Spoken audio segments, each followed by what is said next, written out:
Renungan Stoik tentang martabat manusia. Sebelum kita menilai perjalanan orang lain, berhentilah sejenak.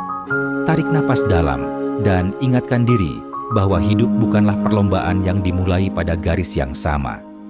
Di dalam stoisisme, kita diajarkan bahwa yang berada dalam kendali kita hanyalah tindakan, keputusan, dan sikap kita sendiri.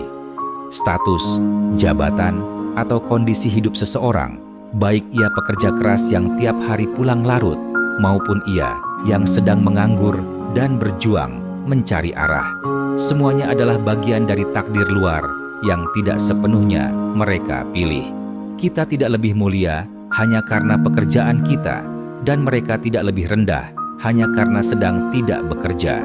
Yang bisa kita nilai hanyalah karakter, ketekunan, kejujuran, keberanian untuk bangkit setiap hari, meski hidup belum memberikan apa yang diharapkan. Ingatkan diri bahwa roda kehidupan berputar.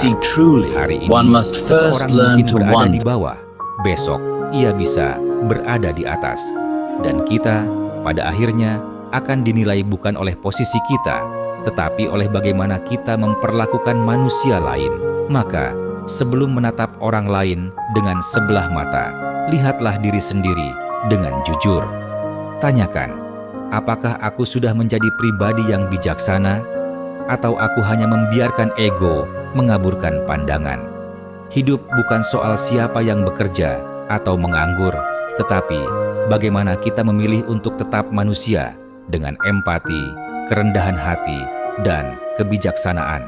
Namun ketahuilah, dalam stoisisme, setiap manusia menjalani pertempuran batin yang tak terlihat oleh mata. Si pekerja mungkin tampak kuat, namun hatinya letih dan jiwanya penuh beban. Si pengangguran mungkin tampak lemah, namun ia sedang membangun keberanian untuk memulai dari awal.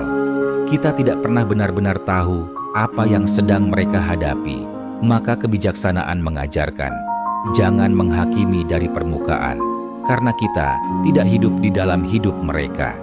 Lebih baik tanyakan pada diri sendiri, apa yang bisa kulakukan hari ini agar tidak menambah beban orang lain?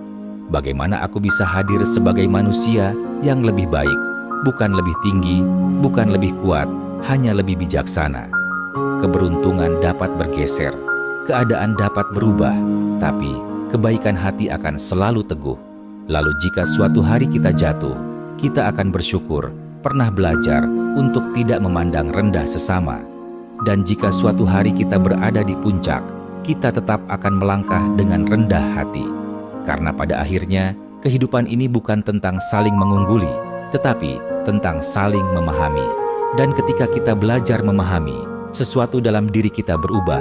Kita mulai melihat bahwa setiap manusia, baik yang bekerja maupun yang menganggur, sedang menapaki jalan yang penuh ujian. Mereka membawa luka, harapan, dan ketakutan yang tidak selalu mereka tunjukkan.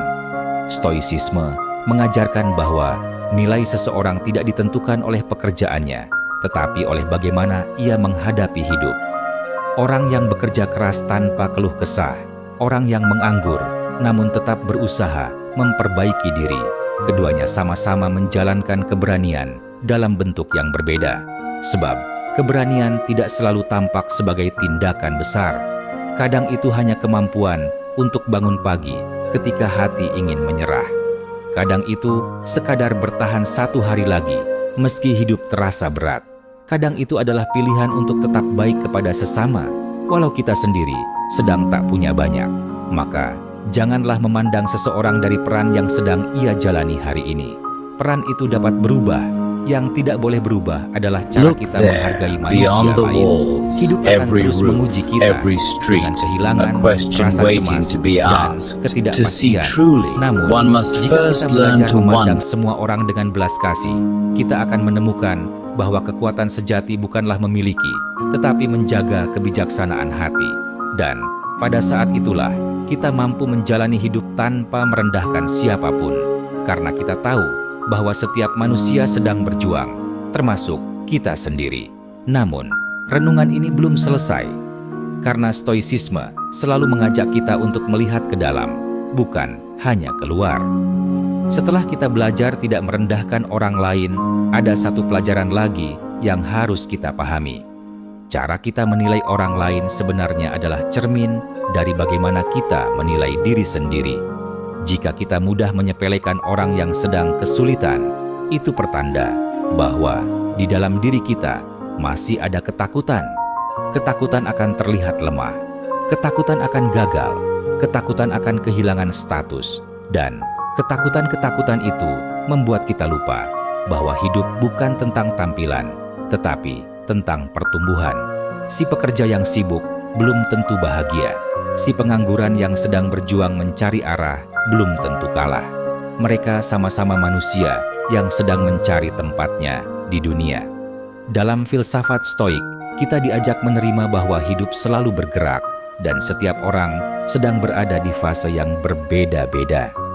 Ada yang sedang naik, diuji agar tidak sombong. Ada yang sedang turun, diuji agar tidak putus asa. Ada yang sedang berhenti sejenak, belajar memahami dirinya sendiri. Dan kita, siapapun kita hari ini, tidak pernah tahu di fase mana kita akan berada besok. Karena itu, berhentilah menghakimi dan mulailah memahami. Berhentilah membandingkan dan mulailah bersyukur. Berhentilah mencari kelebihan diri dengan merendahkan orang lain. Karena kebesaran sejati tidak pernah membutuhkan penonton. Menjadi manusia bijaksana adalah ketika kita mampu berkata, "Jika hari ini aku kuat, biarlah kekuatanku tidak untuk menyombongkan diri, tetapi untuk membantu orang yang sedang jatuh. Jika hari ini aku lemah, biarlah kelemahanku mengajariku kerendahan hati." Dan pada momen ketika kita menyadari bahwa semua orang sedang menjalani cerita yang sulit, tidak ada lagi alasan untuk memandang siapapun dengan sebelah mata. Yang tersisa hanyalah rasa hormat kepada sesama dan terutama kepada hidup itu sendiri. Dan pada akhirnya, ketika kita merenungkan semua ini, kita mulai menyadari sesuatu yang sederhana, namun sering kita lupakan, bahwa setiap manusia tanpa terkecuali sedang memanggul beban yang tidak pernah sepenuhnya terlihat oleh orang lain. Ada yang bekerja keras bukan karena ingin dipuji, tetapi karena ingin keluarganya makan. Ada yang menganggur bukan karena malas, tetapi karena sedang mencari kesempatan yang tepat atau menyembuhkan dirinya sendiri dari luka yang tak diakui dunia. Jika kita benar-benar memahami hal ini, kita akan belajar satu kebijaksanaan besar, bahwa martabat manusia tidak boleh diukur dari posisi, status, atau kondisi hidup sementara. Stoicisme mengajarkan kita untuk menghormati setiap jiwa, karena takdir bisa mengubah peran siapapun dalam sekejap. Hari ini kita menolong, besok kita mungkin membutuhkan pertolongan. Hari ini kita kuat, besok mungkin kita diuji sampai lutut gemetar. Dan ketika hari itu tiba, kita akan menyadari betapa berharganya kebaikan hati yang pernah kita berikan, dan betapa bijaksananya memilih untuk tidak memandang orang lain dari sudut kesombongan. Maka, berjalanlah di dunia ini dengan pandangan yang jernih, dengan hati yang rendah, dan dengan kebijaksanaan yang tumbuh dari pemahaman bahwa setiap manusia layak dihormati. Penutupan, biarlah renungan ini menjadi pengingat bahwa kita hidup bukan untuk menilai siapa yang lebih tinggi atau lebih rendah, tetapi untuk menjadi manusia yang lebih baik dari hari kemarin. Hormatilah si pekerja, karena ia sedang berjuang tanpa henti. Hormatilah si pengangguran, karena ia sedang mencari arah dengan keberanian yang tidak terlihat. Dan hormatilah dirimu sendiri, selama engkau terus berusaha menjadi pribadi yang jujur, sabar, dan penuh belas kasih. Akhirilah hari dengan rasa syukur, mulailah hari esok dengan keteguhan, dan jalani hidup dengan kebijaksanaan yang tidak mudah goyah. Sebab pada akhirnya, yang tersisa bukanlah status, melainkan kebaikan yang kita tanamkan.